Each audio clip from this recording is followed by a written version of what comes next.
Hello students, स्वागत है आपका आपके प्यारे से YouTube channel GK underline study में। तो आज की इस वीडियो में हम लोग 10th बोर्ड एग्जाम के लिए फिजिक्स के सभी चैप्टर का ऑब्जेक्टिव क्वेश्चन देखने वाले हैं, जिसमें कि आज हम लोग पहला चैप्टर प्रकाश का परावर्तन का all to all objective question को कॉन्सेप्ट के साथ सॉल्व करने वाले हैं, ताकि सभी क्वेश्चन आपको याद हो जाए और दिमाग में आपका कॉन्सेप्ट बैठ जाए, ताकि इस पर आधारित एक भी प्रश्न रहे तो आप उसे बना कर आइएगा। और इसमें बहुत सारे न्यूमेरिकल प्रश्न भी हैं जिसका सॉल्यूशन आपको निश्चित रूप से करना है, क्योंकि बोर्ड परीक्षा में इससे बाहर एक भी प्रश्न नहीं रहने वाला है। इसमें कुल जो है ना लगभग 40 प्रश्नों को सॉल्व करने वाले हैं। तो चलिए बिना समय को गवाए सभी प्रश्नों को सॉल्व करते हैं।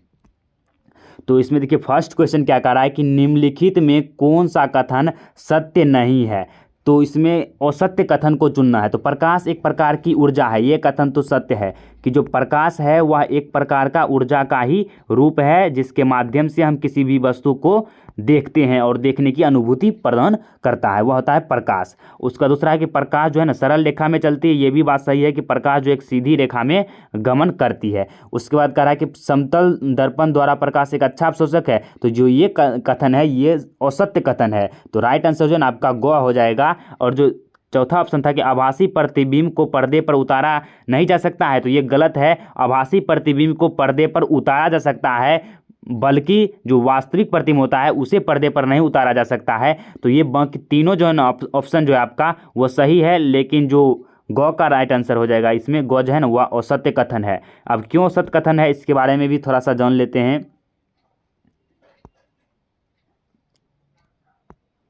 यहाँ पर आप थोड़ा सा ध्यान दीजिएगा कि जो समतल दर्पण है ये एक अच्छा अवशोषक है। तो समतल दर्पण एक अच्छा अवशोषक क्यों नहीं है? क्योंकि यह जब इस पर आपतित कोई प्रकाश की किरण पड़ती है, समतल दर्पण है आपका, इस पर कोई आपतित प्रकाश की किरण पड़ती है तो वह लौट जाती है, और इसमें आप अभिलंब डाल सकते हैं यहाँ पर। तो जो ये इसमें अवशोषक का मतलब होता है वह प्रकाश की किरण को अवशोषित कर सकता है, लेकिन समतल दर्पण जो है वह परावर्तित कर रहा है, इसमें अवशोषित नहीं कर रहा है, जिस कारण से जो ये कथन है ये आपका गलत हो जाएगा। उसके बाद देखिए नेक्स्ट है,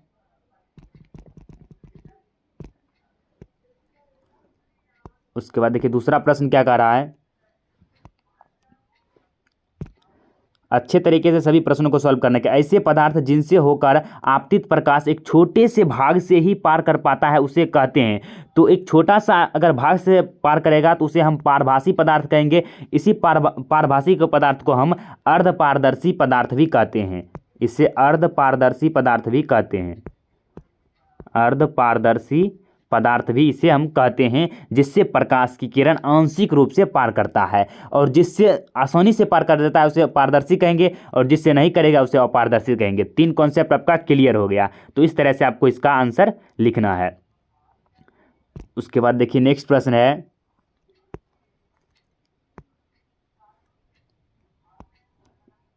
तो इसका आंसर आप क्या लगाइएगा? तो इसका आंसर हो जाएगा आपका पारभासी पदार्थ। ये जो है इसका राइट आंसर हो जाएगा। उसके बाद तीसरा प्रश्न है कि आपतन कोण होता है। तो जो आपतन कोण है वह आपतित किरण और आपतन बिंदु पर खींचे गए अभिलंब के बीच का कोण होता है। देखिए इसमें आप इस तरह समझ सकते हैं कि कोई परावर्तक सतह है, ये जो है आपका परावर्तक सतह है, और इस पर कोई आपतित प्रकाश की किरण पड़ती है और वह परावर्तित हो जाती है। इसके बीच हम एक अभिलंब डालते हैं, और ये जो अभिलंब है यहाँ पर लिख देते हैं, इसे नॉर्मल कह दीजिए अभिलंब, और जाके ये आपतित प्रकाश की किरण है। तो अभिलंब और आपतित प्रकाश के किरण के बीच बनने वाले कोण को हम आपतन कोण कहते हैं, और जो परावर्तित किरण है और अभिलंब के बीच बनने वाले जो कोण होता है उसे परावर्तन कोण कहते हैं। तो इसमें जो है ना प्रकाश का नियम पढ़े होंगे, जो है आपतन कोण का मान परावर्तन कोण के बराबर होता है। तो इसमें कह रहा है कि आपतन कोण कौन होता है? तो जो आपतित किरण हो गया और अभिलंब के बीच बनता है उसी को हम आपतन कोण कहते हैं, और परावर्तित किरण और अभिलंब के बीच बने कोण को परावर्तन कोण कहते हैं। तो इस तरह से ये इसका आंसर आपका ग हो जाएगा। उसके बाद देखिए नेक्स्ट है,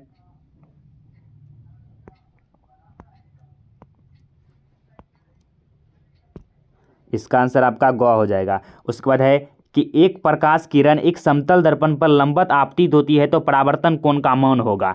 देखिए एक समतल दर्पण है, यहाँ पर प्रकाश लंबवत आपतित हो रहा है, इस तरह से अगर लंबवत आपतित होगा तो वह उसी दिशा में परावर्तित हो जाएगा। तो इसमें जो आपतन कोण है आई का मान वह तो 0 होगा, क्योंकि सीधे आया उसके बाद सीधे लौट गया, तो दोनों के बीच जो 0 डिग्री से आया तो 0 डिग्री से ही लौट गया, तो परावर्तन कोण का मान भी 0 डिग्री हो जाएगा। इसका राइट आंसर क हो जाएगा 0 डिग्री, क्योंकि लंबवत पड़ रहा है, लंबवत पड़ेगा तो दोनों एक ही दिशा में लौट जाएगा, तो 0 डिग्री हो जाएगा। उसके बाद देखिए नेक्स्ट प्रश्न है,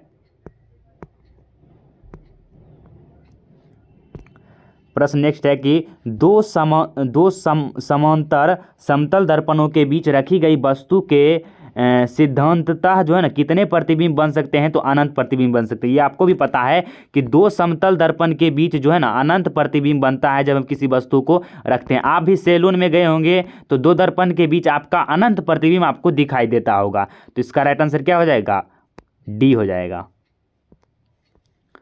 उसके बाद देखिए नेक्स्ट प्रश्न है, सभी चीज को समझ कर चलना है तब आप जाके सभी ऑब्जेक्टिव क्वेश्चन को सही बना पाइएगा। इसका आंसर अनंत हो जाएगा। उसके बाद देखिए नेक्स्ट प्रश्न है,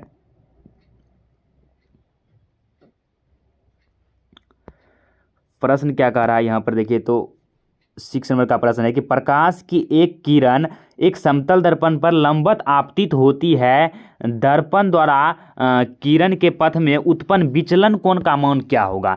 तो देखिए ये प्रश्न बहुत ही खास है और मज़ेदार भी है कि एक समतल दर्पण का ही यहाँ पर चर्चा कर दिया। एक समतल दर्पण है, उस पर कोई आपतित प्रकाश की किरण पर आती है और जो है ना लंबवत आपतित होती है, यहाँ पर लंबवत जो है ना आपतित होती है, तो लंबवत यहाँ पर आपतित होगा तो इस प्रकार से लंबवत आपतित होती है, और जब लंबवत आपतित होगी तो वह उसी दिशा में लौट जाएगी। इसमें आपतित किरण की दिशा परावर्तित किरण की दिशा एक ही होगी। तो कह रहा है कि इसमें विचलन कोण का मान पूछा जा रहा है, तो देखिए एक ही दिशा में लौट जाएगी। तो आपको भी पता है कि जो एक रेखा होता है उस पर 180 डिग्री का कोण बनता है इस प्रकार से, तो इसके दोनों के बीच का कितना होगा विचलन कोण, मतलब दोनों के बीच का कोण कितना हो जाएगा, तो इन दोनों के बीच का कोण जो है 180 डिग्री हो जाएगा। इसका राइट आंसर हो जाएगा ग 180 डिग्री। उसके बाद देखिए नेक्स्ट प्रश्न है,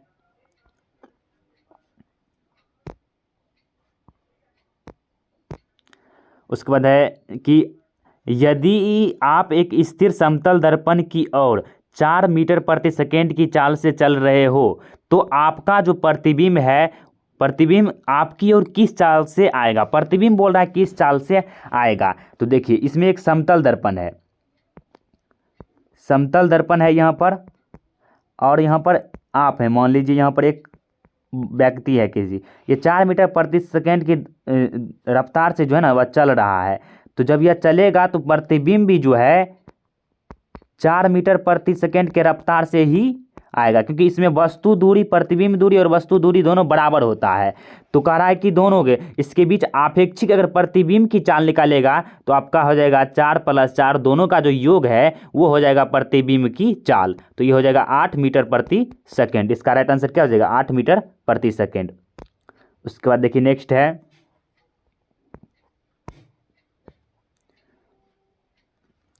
उसके बाद 8वां प्रश्न है आपका कि किसी समतल दर्पण की फोकस दूरी का मान होता है, तो किसी समतल दर्पण की फोकस दूरी का मान अनंत होता है, जिस कारण से उसका प्रतिबिंब भी अनंत बनता है। तो इस तरह से आपका राइट आंसर हो जाएगा ग अनंत। उसके बाद देखिए नेक्स्ट प्रश्न है, कुल 40 प्रश्न करने वाले हैं, सभी को कॉन्सेप्ट के अनुसार सॉल्यूशन करके बताएंगे ताकि आपको दिमाग में सीधे प्रवेश कर जाए। तो देखिए आप दूसरा पेज में आ गए हम लोग। इसमें 9 नंबर का जो प्रश्न है कि गोलीय दर्पण यहाँ पर थोड़ा सा हाईलाइट कर देते हैं कि गोलीय दर्पण के ध्रुव से वक्रता केंद्र की दूरी को कहते हैं। इसे आप फिगर से थोड़ा सा समझिएगा तो थोड़ा सा अच्छा होगा कि एक गोलीय दर्पण है, देखिए यहाँ पर गोलीय दर्पण बना लेते हैं, एक ये गोलीय दर्पण है, कह रहा है कि इसके ध्रुव, तो यहाँ पर होता है वक्रता केंद्र और 2 ध्रुव होता है, यहाँ पर P हो जाएगा इसका ध्रुव, ये हो जाएगा P, ये हो जाएगा उत्तल दर्पण का, तो ये हो जाएगा आपका अवतल दर्पण का, ये उत्तल दर्पण हो जाएगा, ये कन्वेक्स मिरर हो जाएगा, ये कॉनकेव मिरर हो जाएगा। तो यहाँ पर कह रहा है कि गोले दर्पण के ध्रुव, ये ध्रुव हो गया। उसके बाद कह रहा है वक्रता केंद्र, तो ये हो गया सी वक्रता केंद्र। तो कह रहा है यहाँ के बीच की दूरी को क्या कहते हैं, तो ध्रुव। ध्रुव और वक्रता केंद्र के बीच के दूरी को वक्रता त्रिज्या कहते हैं। तो इसका राइट आंसर हो जाएगा आपका ख, वक्रता त्रिज्या। उसके बाद देखिए नेक्स्ट प्रश्न है, इसमें पूछा जाएगा कि दर्पण के मूल बिंदु को हम ध्रुव कहते हैं, और वक्रता केंद्र जो है ना, गोले दर्पण जिस गोले का भाग होता है उसके केंद्र को वक्रता केंद्र कहते हैं। और फोकस का भी परिभाषा जानते होंगे कि जब किसी दर्पण के सामने समांतर प्रकाश की किरण पड़ती है तो वह मुख्य अक्ष के जिस बिंदु पर कटती हुई प्रतीत होती है उसे हम फोकस कहते हैं। तो इस तरह से आपका पूरा कॉन्सेप्ट क्लियर हो गया। उसके बाद देखिए नेक्स्ट है, ये देखिए नॉमेरिकल सवाल आ गया, अंकिक प्रश्न आ गया कि एक गोले दर्पण की फोकस दूरी 12.5 सेंटीमीटर है, तो इसकी वक्रता त्रिज्या होगी। तो आपको भी पता है एक संबंध वक्रता त्रिज्या और जाके फोकस के बीच, जो वक्रता त्रिज्या आर है या फोकस का 2 गुना होता है, और फोकस जो है वक्रता त्रिज्या का आधा होता है। तो यहाँ पर कह रहा है वक्रता त्रिज्या, तो फोकस का 2 गुना हो जाएगा। आर फोकस दिया है, फोकस दूरी दिया है 12.5, तो 2 गुना 12.5, तो इसका गुना कीजिएगा तक का हो जाएगा 25 सेंटीमीटर। गुना कीजिएगा तो कितना आ जाएगा 25 सेंटीमीटर। तो आपका राइट आंसर हो जाएगा गौ 25 सेंटीमीटर। इस तरह से आपको इसका आंसर निकालना था। इसमें देख सकते हैं कि ये मान लीजिए कोई अवतल दर्पण है, और यहाँ पर फोकस है, और यहाँ पर वक्रता केंद्र है। तो जो ये वक्रता केंद्र, ये त्रिज्या जो आर है, या यहाँ से हो गया एफ दूरी, ये जो गया एफ दूरी, तो जो आर होता है वह फोकस का 2 गुना होता है। ये ऑब्जेक्टिव क्वेश्चन बहुत बार इससे पूछा गया है, तो ये कॉन्सेप्ट आप याद ही रख लीजिए। इस तरह से इसका आंसर हो जाएगा आपका गौ 25 सेंटीमीटर। उसके बाद नेक्स्ट प्रश्न है कि यदि किसी अवतल दर्पण के ध्रुव से उसके फोकस की दूरी 25 सेंटीमीटर हो तो फोकस से वक्रता केंद्र की दूरी क्या होगा। देखिए ये भी सवाल बहुत ही मज़ेदार है कि एक अवतल दर्पण है, मान लीजिए पहले फिगर से समझते हैं इसे, कि एक अवतल दर्पण है, यहाँ पर एक अवतल दर्पण है, उसका ध्रुव से उसके फोकस दूरी, यहाँ पर मान लीजिए फोकस दूरी एफ जो है वह आपका 25 सेंटीमीटर यहाँ पर दिया गया है, और कह रहा है कि फोकस से वक्रता केंद्र की दूरी क्या होगी। तो यहाँ पर वक्रता केंद्र है, कह रहा है इसका दूरी क्या होगी। तो देखिए यहाँ पर से यहाँ का दूरी कितना होता है, आर होता है। आर जो होता है वह 2f के बराबर होता है, ये बात आपको पता है। और जाके कह रहा है कि इसमें सिर्फ यहाँ से ही दूरी पूछ रहा है, इसका इतना ही दूरी पूछ रहा है। तो 2f होता है, अगर ये f है 25 सेंटीमीटर तो ये भी f ही होगा, ये भी 25 सेंटीमीटर होगा। तो इसका जो दूरी हो जाएगा ना, वो हो जाएगा 25 सेंटीमीटर। इस तरह से आप निकाल सकते हैं इसका आंसर, या r बराबर से निकाल लीजिए। r बराबर क्या हो जाएगा, 50 सेंटीमीटर हो जाएगा इसका जो राइट आंसर है वह 50 सेंटीमीटर हो जाएगा इसका वक्रता त्रिज्या। लेकिन पूछा गया है फोकस और वक्रता केंद्र की दूरी, यहाँ से यहाँ तक की दूरी सिर्फ पूछा गया है, तो ये हो जाएगा। फिर यहाँ से यहाँ तक का दूरी कह रहा है, तो इसमें आप 2 से भाग दीजिए, क्योंकि आर जो होता है ना 2f के बराबर होता है। एफ आपका 25 सेंटीमीटर है, कुल निकाल लिए 50 सेंटीमीटर, तो यहाँ से यहाँ की दूरी एफ होगा। तो एफ कैसे निकलेगा, r/2 से निकल जाएगा। आर का मान 50 है, और 2 हो जाएगा, और जाएगा 25। तो इसका राइट आंसर क्या हो जाएगा, ख हो जाएगा 25 सेंटीमीटर। इस तरह से आपको इसका सॉल्यूशन करना था। इस तरह से जो आपका आंसर है वह हो जाएगा 25 सेंटीमीटर। यहाँ पर जो टिक लगा हुआ है आप इस पर ध्यान मत दीजिएगा, क्योंकि यहाँ जो है ना टिक गलत से लग गया है। तो इसका राइट आंसर ख होगा। इससे पूरा कॉन्सेप्ट आप समझ गए होंगे, आशा है। उसके बाद देखिए नेक्स्ट प्रश्न की ओर चलते हैं।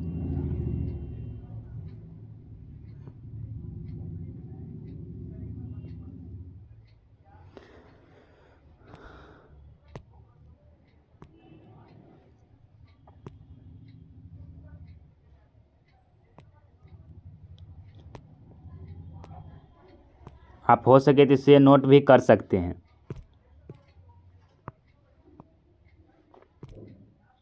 सॉरी, थोड़ा सा मिस्टेक हो गया। उसके बाद देखिए नेक्स्ट प्रश्न है कि निम्नलिखित में कौन सा कथन असत्य है। तो गोले दर्पण के मध्य बिंदु को वक्रता केंद्र कहते हैं। ये जो कथन है आपका ये गलत कथन है, क्योंकि गोले दर्पण के जिस गोले का भाग होता है उसको हम वक्रता केंद्र कहते हैं, उसके मध्य बिंदु को हम ध्रुव कहते हैं, जिसे पोल से सूचित करते हैं P से। फिर है वास्तविक प्रतिबिंब वस्तु के अपेक्षा हमेशा सीधा होता है, ये गलत है, क्योंकि वास्तविक प्रतिबिंब हमेशा उल्टा होता है, मतलब वस्तु के हमेशा सीधा नहीं होता है। जो काल्पनिक प्रतिबिंब है वह जो है ना वस्तु के अपेक्षा हमेशा सीधा होता है। ये जो है ना हमेशा सीधा नहीं होता है, ये उल्टा भी होता है और सीधा भी होता है। उसके बाद है गोले दर्पण की वक्रता त्रिज्या आर, उसके फोकस दूरी क्या आधी होती है, गलत है, क्योंकि जो वक्रता त्रिज्या है उसका 2 गुना होता है फोकस दूरी का, इसमें करा आधी, उल्टे बात बोल दिया, ये गलत हो जाएगा। फिर आवर्धन का मान ऋणात्मक बताता है कि वह प्रतिबिंब वास्तविक है, ये गलत है। ये कथन जो है ये कथन सॉरी सही है। क्यों सही है, क्योंकि जो आवर्धन का ऋणात्मक मान है वह प्रतिबिंब बताता है कि वह वास्तविक प्रतिबिंब है, क्योंकि वह अवतल दर्पण में होता है। तो इस तरह से जो इसका सत्य कथन है वह हो जाएगा आपका घ। इस तरह से आप इसका आंसर लगा दीजिएगा। उसके बाद देखिए नेक्स्ट है,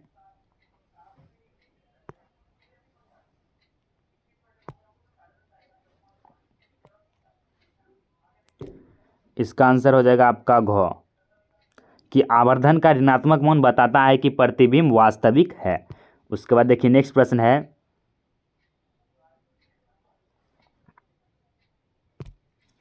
प्रश्न है कि निम्नलिखित में कौन सा कथन असत्य है, फॉल्स कथन को आपको चुनना है। तो इसका जो राइट आंसर है वो आपका हो जाएगा ग, अवतल दर्पण द्वारा वस्तु का केवल वास्तविक प्रतिबिंब बनता है। ये गलत कथन है, क्योंकि जो अवतल दर्पण होता है उसके द्वारा वास्तविक हो गया, उल्टा हो गया और काल्पनिक हो गया, यह सभी प्रतिबिंब अवतल दर्पण के द्वारा बनता है। रियल इमेज भी बनेगा और जाके काल्पनिक इमेज भी बन जाएगा, इसका काल्पनिक इमेज भी बनेगा, और उसके बाद यह जो है ना सीधा भी प्रतिबिंब बनाता है और काल्पनिक और जाके उल्टा भी प्रतिबिंब बनाता है, वस्तु से बड़ा छोटा बराबर सब प्रकार का प्रतिबिंब बनाता है। लेकिन यह कह रहा है कि केवल वास्तविक प्रतिबिंब बनाता है, तो यह एक गलत कथन है। तो इस तरह से आपका आंसर जो है ना ग हो जाएगा। और बाकी बात जो भी कथन दिया गया है वह सही कथन है। आप पढ़ भी सकते हैं कि जब कोई किरण गोले दर्पण के फोकस दूरी की दिशा में आपतित होती है तो वह परावर्तन के पश्चात दर्पण के मुख अक्ष के समांतर निकलती है, तो ये कथन सही है। फिर देखिए दूसरा है कि जो किरण गोले दर्पण के वक्रता केंद्र की दिशा में दर्पण पर पड़ती है वह उसी पथ पर लौटती है, ये भी कथन सही है। फिर है उत्तल दर्पण द्वारा वस्तु का केवल आभासी प्रतिबिंब बनता है, ये भी कथन सही है। लेकिन ग का जो है ना वो कथन गलत है। फिर है कि किसी गोले दर्पण पर जब आपतित प्रकाश उसके वक्रता केंद्र से गुजरती है तो परावर्तित होती है, ऊपर ही प्रश्न में पढ़ चुके हैं, ग का जो है ना ख में पढ़े थे वही इसका है, तो पूर्व पथ पर लौट जाती है। ये हो गया साधारण सा कि जो है ना अवतल गोले दर्पण है, यहाँ पर हम अवतल दर्पण का उदाहरण लेकर समझ सकते हैं कि अगर वक्रता केंद्र पर किसी वस्तु को रखेंगे तो जो उसका प्रतिबिंब है वह भी वक्रता केंद्र पर ही बनता है। तो इस प्रकार से इसका प्रतिबिंब वक्रता केंद्र पर ही बनेगा।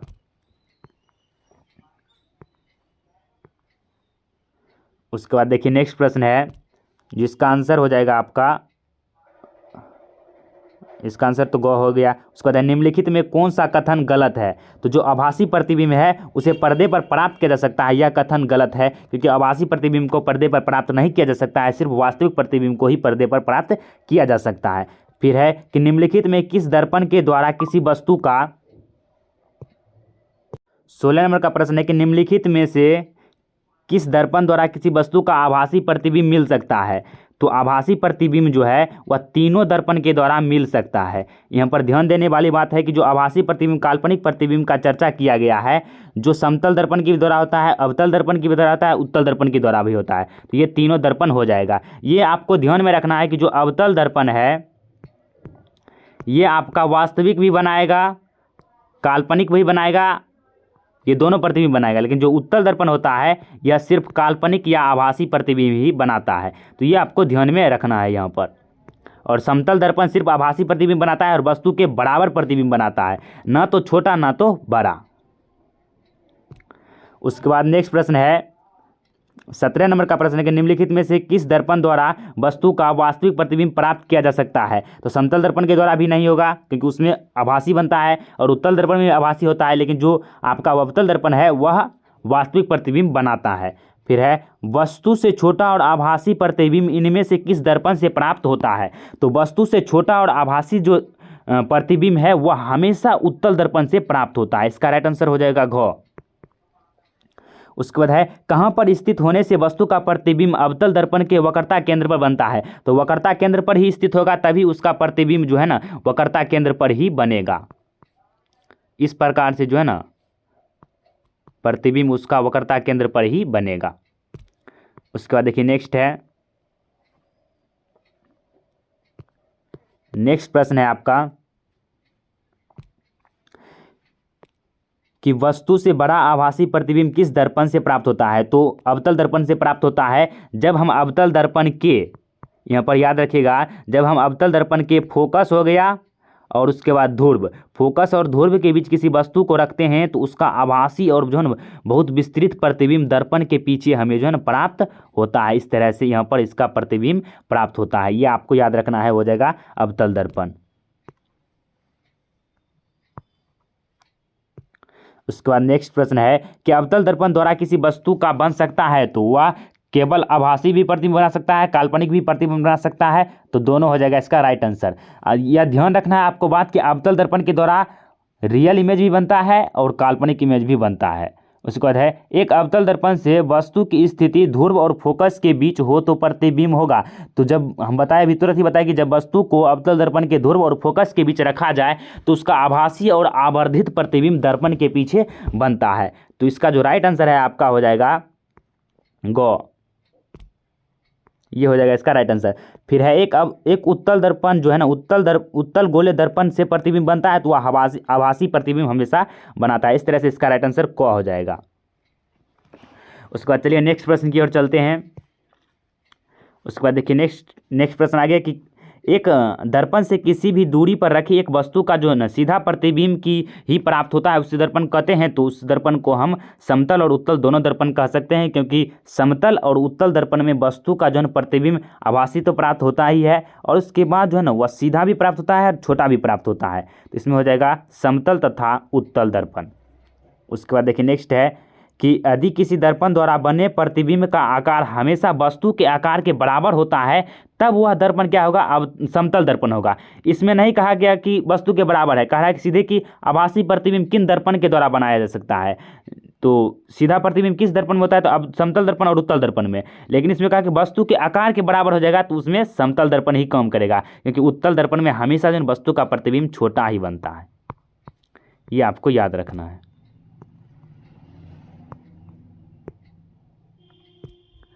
उसके बाद नेक्स्ट प्रश्न है, इसका तो राइट आंसर गो हो जाएगा समतल दर्पण। उसके बाद अवतल दर्पण से बनने वाला वास्तविक प्रतिबिंब तब बड़े आकार का होता है जब वस्तु के वक्रता केंद्र और फोकस के बीच होती है। तो इसका आंसर क्या हो जाएगा, जब हम किसी वस्तु को अवतल दर्पण के, इसमें वास्तविक प्रतिबिंब कर रहा है, आप सोचिएगा कि हम ध्रुव और फोकस के बीच में रखे दर्पण से आभासी शब्द बरात वही बनता है, लेकिन नहीं, यहाँ पर कह रहा है वास्तविक प्रतिबिंब बनना है, मतलब दर्पण के साइड ही बनाना है। तो इसमें हम वस्तु को कहाँ पर रखेंगे, तो वक्रता केंद्र सी हो गया और जाके उसके फोकस यहाँ पर रखेंगे ना वस्तु को अवतल दर्पण के सामने, तब उसका आभासी प्रतिबिंब और वो बहुत बड़ा प्रतिबिंब यहाँ पर प्राप्त होता है। तो इस तरह से आपको इसमें ध्यान रखना है।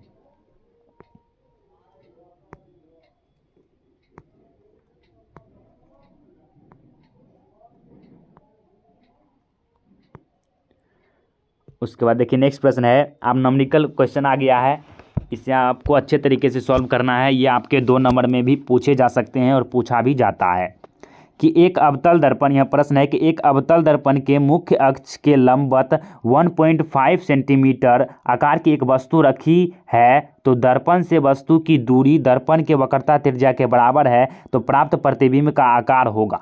तो देखिए इसमें आपको पहले जो है ना यहाँ पर दे दिया गया है, किसमें, दर्पण के सामने इतना आकार का वस्तु, तो इसमें एच दे दिया गया आपको, वस्तु का ऊंचाई है एच, वो है 1.5 सेंटीमीटर। और यहाँ पर आपको क्या निकालना है, तो एच डैश का वैल्यू निकालना है। तो एच डैश का वैल्यू कब निकलेगा, तो इसमें कह रहा है कि जो वस्तु की दूरी है ना दर्पण से यू, वह है 2f, कह रहा है दर्पण के वक्रता त्रिज्या के बराबर है, वक्रता त्रिज्या r होता है 2f के बराबर।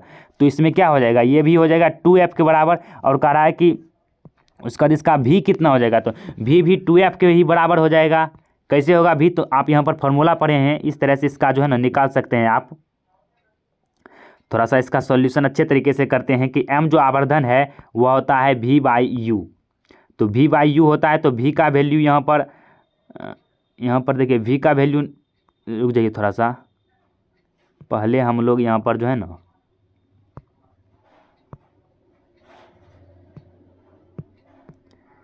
यहाँ पर u का जो वैल्यू क्या कर रहा है कि जो है ना यहाँ पर दर्पण के ध्रुव, सॉरी कौन सा प्रश्न था, जो प्रश्न है ना 27 नंबर का प्रश्न था कि दर्पण से वस्तु का दूरी दर्पण के वक्रता त्रिज्या के बराबर है, अर्थात यू का वैल्यू 2f के बराबर है। तो कह रहा है हमें प्रतिबिंब की आकार ज्ञात करने के लिए एच डैश का वैल्यू। तो एच डैश का वैल्यू हम पहले पहले कैसे निकालेंगे, तो एम से निकालेंगे। एम हो जाएगा एच डैश प्रतिबिंब की ऊंचाई बटा वस्तु की ऊंचाई, ये फार्मूला। तो हमें जो है ना एम आवर्धन निकालना होगा। तो आवर्धन बराबर फार्मूला क्या होता है, तो ये आवर्धन बराबर फार्मूला आता है वी बाई यू।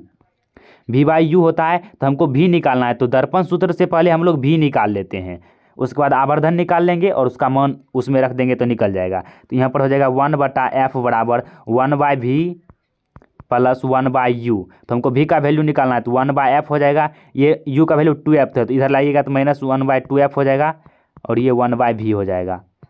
इसमें लगाइएगा तो एलसीएम 2f से लग जाएगा और इसमें 2 - 1 हो जाएगा और ये 1/v हो जाएगा। इस तरह से हो जाएगा। उसके बाद यहाँ पर देख सकते हैं कि 2 में से 1 घटेगा, 1/2f हो जाएगा और 1/v हो जाएगा। तो हम पहले ही आपको बता दिए थे कि इसका जो है ना v का वैल्यू 2f होने वाला है। तो यहाँ पर निकाल कर भी देख सकते हैं और ऐसे भी आपका v का जो वैल्यू है वह 2f आ जाएगा। तो 2f पहले ही हम निकाल चुके थे, 2f निकाल चुके थे हम पहले ही वैल्यू। तो यहाँ पर रख सकते हैं m बराबर क्या हो जाएगा 2f/2f। तो दोनों कट जाएगा, m का वैल्यू यहाँ पर ही 1 आ जाएगा, 1 आ गया।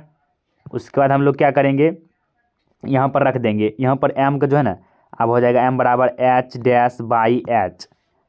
तो यहाँ पर m का वैल्यू कितना आ गया 1 आ गया। तो 1/h डैश का वैल्यू ज्ञात करना है और इसका वैल्यू 1.5 सेंटीमीटर दिया गया है।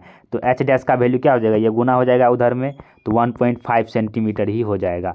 तो इस तरह से आपको इसका सॉल्यूशन करना था, ये हो जाएगा आपका आंसर। तो यहाँ पर देख सकते हैं कौन सा आंसर हो जाएगा आपका ऑप्शन। जो आपका ऑप्शन है वो ग हो जाएगा राइट आंसर। जो ये ग ऑप्शन है ये हो जाएगा आपका राइट आंसर। उसके बाद देखिए नेक्स्ट प्रश्न है 28 नंबर का प्रश्न है कि एक वास्तविक जो है ना एक वस्तु का उत्तल दर्पण द्वारा बने प्रतिबिंब के लिए निम्नलिखित में कौन सा कथन असत्य है। तो यह वास्तविक प्रतिबिंब बनाता है, ये कथन जो है ना आपका औसत हो जाएगा। बाकी सभी कथन जो है ना वह सही है कि वस्तु के आकार से छोटा बनाता है, सीधा बनाता है और दर्पण जो है ना दर्पण ध्रुव और फोकस के बीच बनता है। तो प्रतिबिंब दर्पण के ध्रुव और फोकस की बनता है, लेकिन जो उत्तल दर्पण है उसमें वास्तविक प्रतिबिंब बन ही नहीं सकता है, उसमें सिर्फ काल्पनिक ही बनता है। तो इसका राइट आंसर आपका क्या हो जाएगा, ख हो जाएगा। जो आपका राइट आंसर है वो हो जाएगा ख। इस तरह से आपका ख हो जाएगा राइट आंसर। उसके बाद है कि एक सूर्य प्रकाश किसी अवतल दर्पण के मुख्य अक्ष के समांतर आपतित हो रही है और प्रतिबिंब दर्पण के ध्रुव से 30 सेंटीमीटर की दूरी पर बन रहा है, तो दर्पण की वक्रता त्रिज्या क्या होगा। तो यहाँ पर दर्पण जो है ना प्रतिबिंब दर्पण के ध्रुव से 30 सेंटीमीटर की दूरी पर बन रहा है, तो पूछा गया है वक्रता त्रिज्या क्या होगा। तो पहले हम लोग इसका डायग्राम या अच्छे तरीके से समझने का प्रयास करते हैं कि प्रश्न कह रहा है क्या, कि एक अवतल दर्पण के प्रधान अक्ष के समांतर जो है एक अवतल दर्पण है, उसके कह रहा है प्रधान अक्ष के समांतर जो है ना एक सूर्य प्रकाश की किरण आपतित होती है और देखिए प्रतिबिंब दर्पण के ध्रुव, दर्पण का ध्रुव ये हो गया P से 30 सेंटीमीटर की दूरी पर बन रहा है। तो मान लीजिए यहाँ पर बन रहा है प्रतिबिंब आपका 30 सेंटीमीटर की दूरी पर, तो ये हो जाएगा आपका प्रतिबिंब दूरी भी जो दिया गया है वह 30 सेंटीमीटर दिया गया है। तो पूछा जा रहा है कि जो दर्पण का वक्रता त्रिज्या क्या होगा। तो वक्रता त्रिज्या आप अच्छे तरीके से यहाँ पर निकाल सकते हैं कि जब कोई प्रकाश की किरण समांतर से गुजरेगा तो वह फोकस से गुजरता हुआ प्रतीत होता है, ये तो आपको पता है। तो यहाँ पर ही फोकस से गुजरता है, तो यहाँ पर ही जो है ना वस्तु जो दिया गया है वह आपका जो वस्तु है वक्रता केंद्र पर रहेगा। तो ये जो दूरी है ना दोनों का समान होगा, f होगा। तो यहाँ पर वक्रता त्रिज्याकार का फॉर्मूला लगा सकते हैं, वो हो जाएगा 2f हो जाएगा। तो यहाँ पर f का जो वैल्यू है वो हो जाएगा आपका 30 सेंटीमीटर। तो 2 गुना 30 हो जाएगा आपका 60 सेंटीमीटर, इसका राइट आंसर। उसके बाद देखिए नेक्स्ट प्रश्न है। इस प्रश्न में जो है ना यही वाला फार्मूला इसीलिए लगा है कि r बराबर 2f से हम निकाले हैं, क्योंकि जो है ना इसमें कह रहा है कि प्रधान अक्ष के समांतर गुजरता है। तो जब भी दर्पण के समांतर कोई प्रकाश किरण होता है तो फोकस से गुजरता है, तो फोकस से गुजरता है और जाके वह प्रतिबिंब के ध्रुव से 30 सेंटीमीटर की दूरी पर है। तो इसमें फोकस दूरी दे दिया गया है कि 30 सेंटीमीटर की दूरी पर, क्योंकि जहाँ पर कटेगा वहीं पर प्रतिबिंब बन रहा है। तो यहाँ पर जो है ना फोकस दूरी इसमें क्या है, 30 सेंटीमीटर दूर ध्रुव से है। तो फोकस दूरी हो गया 30 सेंटीमीटर, तो इसका वक्रता त्रिज्या फोकस दूरी का 2 गुना होता है। तो r बराबर 2f, 2 गुना 30 बराबर 60 सेंटीमीटर। इस तरह से इसका आंसर निकल जाएगा। उसके बाद देखिए नेक्स्ट है,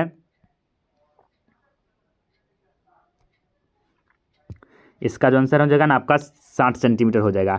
उसके बाद देखिए 30 नंबर का सवाल क्या कह रहा है कि 20 सेंटीमीटर फोकस दूरी के एक अवतल दर्पण में किसी वस्तु के उसके वास्तविक प्रतिबिंब से न्यूनतम दूरी होगी। तो जो उसकी न्यूनतम दूरी है वो हो जाएगा आपका 0। अब ये कैसे 0 होगा, इससे सॉल्व करते हैं। तो यहाँ पर इस फिगर से आप समझ सकते हैं कि जो न्यूनतम दूरी पूछा गया है कि न्यूनतम दूरी क्या होगा। तो विभिन्न स्थिति में आप रख कर देख सकते हैं। देखिए यहाँ पर फोकस पर अगर आप रखते हैं वस्तु को तो इसका प्रतिबिंब अनंत पर बनेगा, जो प्रतिबिंब अनंत पर बनेगा। यहाँ पर रखिएगा तो यहाँ पर प्रतिबिंब होगा और बड़ा ही बनेगा। लेकिन जब इसका वक्रता केंद्र पर रखिएगा आप, तब जो है ना इसका प्रतिबिंब सबसे न्यूनतम होगा। प्रतिबिंब की जो न्यूनतम दूरी है वह वक्रता केंद्र पर रखने पर बनेगा। तो इस कारण से इसका जो प्रतिबिंब जो है ना वक्रता केंद्र पर ही 0 बनेगा। तो इसका राइट आंसर हो जाएगा घ 0। तो इस तरह से आप इसका निकाल सकते हैं। उसके बाद देखिए नेक्स्ट क्वेश्चन है,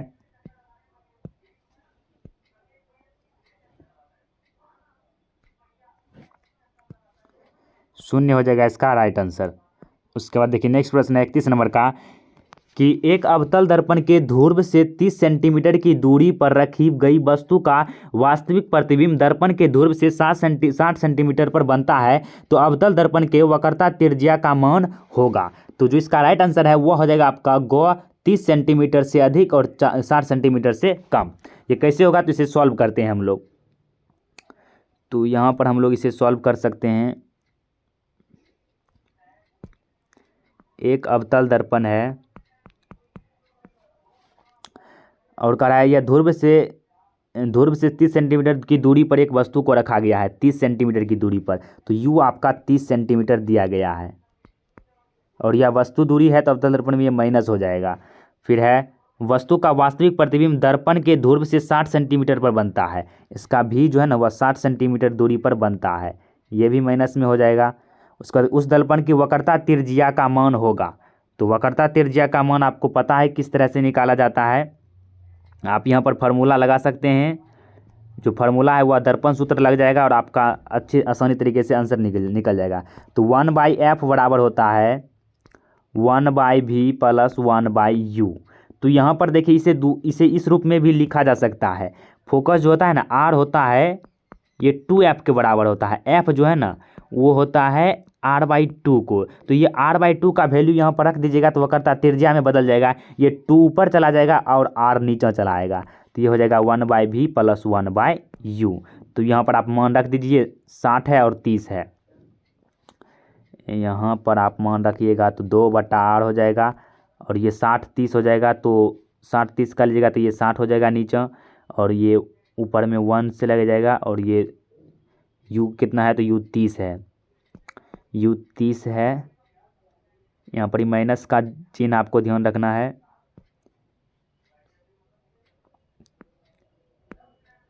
जो है ना यहाँ पर माइनस हो जाएगा, ये भी -1 होगा, ये माइनस ये 2 हो जाएगा।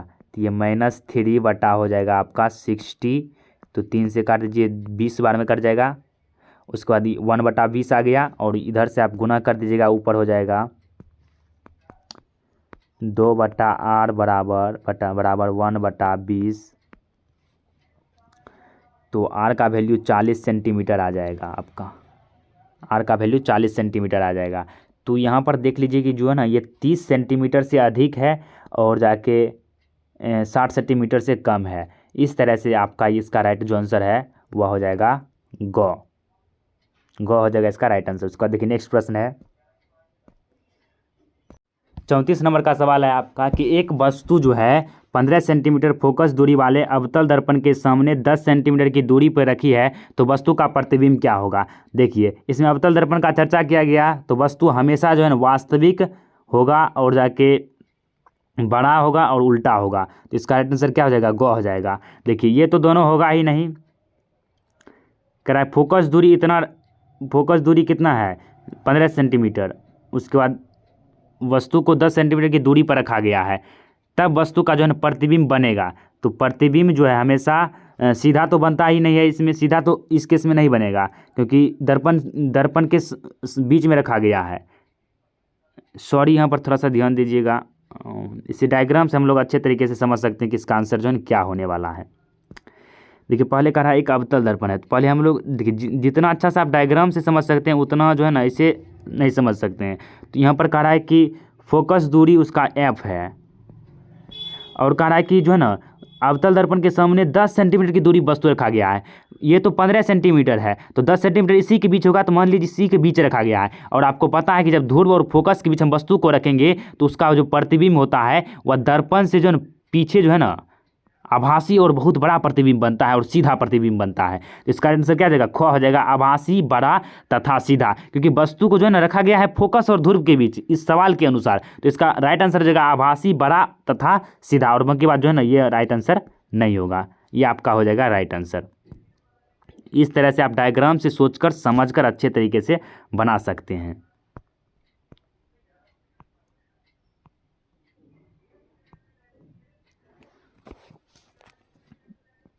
उसके बाद देख सकते हैं आप, नेक्स्ट प्रश्न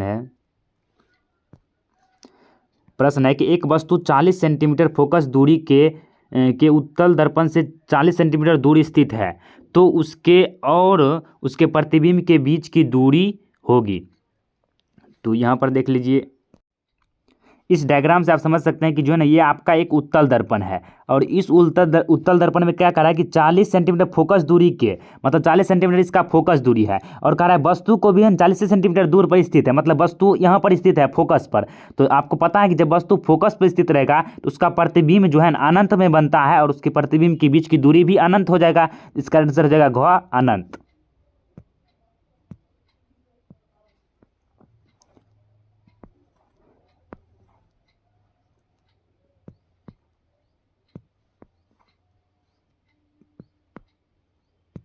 इस तरह से इसका आंसर जो है ना अनंत हो जाएगा। उसके बाद देखिए नेक्स्ट प्रश्न है, अब जो है ना आप न्यूमेरिकल प्रश्न समाप्त हो गया कि निर्देशांक चिन्ह परिपाटी में सभी दूरियां मापी जाती है तो वह ध्रुव से मापा जाता है, ये आपको पता है। फिर निर्देशांक चिन्ह परिपाटी के अनुसार दर्पण सूत्र होता है 1/f बराबर होता है 1/v + 1/u। ये आपको याद ही रखना है, ये बहुत बार पूछा जाएगा इससे प्रश्न, और सिद्ध करने में भी आता है। उसके बाद निर्देशांक चिन्ह परिपाटी के अनुसार गोले दर्पण के लिए आवर्धन का सूत्र होता है m बराबर होता है -v/u। ये हो जाएगा इसका राइट आंसर। उसके बाद देखिए नेक्स्ट प्रश्न है कि किसी समतल दर्पण द्वारा आवर्धन का मान होता है। देखिए समतल दर्पण में आवर्धन का मान जो है ना v/u हो जाएगा। तो इसमें देखिए चिन्ह परिपाटी में -v होता है, इसमें -v नहीं देंगे हम लोग। तो इसमें जो है ना वस्तु दूरी भी जो है ना वह वस्तु दूरी दोनों बराबर होता है, वस्तु दूरी और प्रतिबिंब दोनों बराबर होता है समतल दर्पण में, जिस कारण से ये कट जाएगा और ये +1 हो जाएगा। इसका आंसर क्या हो जाएगा? ख हो जाएगा। उसके बाद देखिए नेक्स्ट प्रश्न है, प्रश्न आपके सामने है कि एक जो है ना वस्तु को 20 सेंटीमीटर वक्रता त्रिज्या के उत्तल दर्पण के सामने जो है ना रखा जाता है।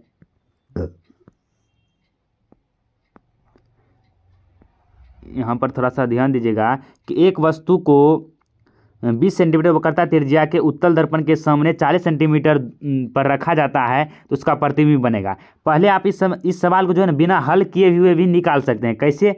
तो देखिए इसे आप समझिए इस तरह से कुछ कि एक दिया गया है आपका उत्तल दर्पण, तो आपको पता है कि उत्तल दर्पण में प्रतिबिंब कैसा बनता है, तो उत्तल दर्पण में सिर्फ आभासी ही प्रतिबिंब बनता है। ये तो बात आपको पता है कि आभासी प्रतिबिंब बनता है। और देखिए तो ये 2 ऑप्शन आपका खत्म हो जाएगा, क्योंकि इसमें वास्तविक है,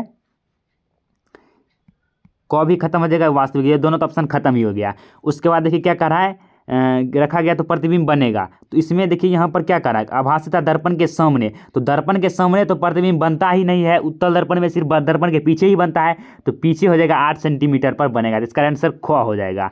आप इसे हल भी कर सकते हैं इस तरह से। देखिए समय बचाने के लिए आप इस तरह से दिमाग लगा कर बनाएगा, तभी आपका समय बच सकता है, और अन्यथा आप चाहे तो इसे हल करके भी बना सकते हैं। दर्पण इतना सेंटीमीटर पर वस्तु को रखा गया, तो यहाँ पर u दे दिया है आपका, माइनस हो जाएगा 40 सेंटीमीटर, और जाके वक्रता त्रिज्या r जो है ना वह 20 सेंटीमीटर है, तो इससे आप f निकाल सकते हैं। f हो जाएगा आपका 10 सेंटीमीटर, और कह रहा है प्रतिबिंब बनेगा, तो v का फॉर्मूला जो है दर्पण सूत्र से v का फॉर्मूला आप लगा कर निकाल सकते हैं। वो आपका आंसर जो है ना यही आएगा, ये हो जाएगा आपका घ आंसर। तो इस तरह से जो है ना इस तरह से आपका 10th क्लास के फिजिक्स के पहला चैप्टर प्रकाश के परावर्तन का all to all objective question clear हुआ। आशा है कि आपको पूरा समझ में आया होगा। मिलते हैं नेक्स्ट चैप्टर के ऑब्जेक्टिव के क्वेश्चन के साथ, तब तक के लिए जय हिंद जय भारत। अगर आप लोग चैनल पर पहली बार आए हैं तो चैनल को आप सब्सक्राइब कर लीजिए, क्योंकि इस तरह का कंटेंट आपको यहाँ पर मिलता है और हमेशा मिलता रहेगा। तो मिलते हैं अगली वीडियो में, तब तक के लिए जय हिंद जय भारत। लाइक भी कर दें और अपने दोस्तों में शेयर भी कर दीजिएगा। तो धन्यवाद।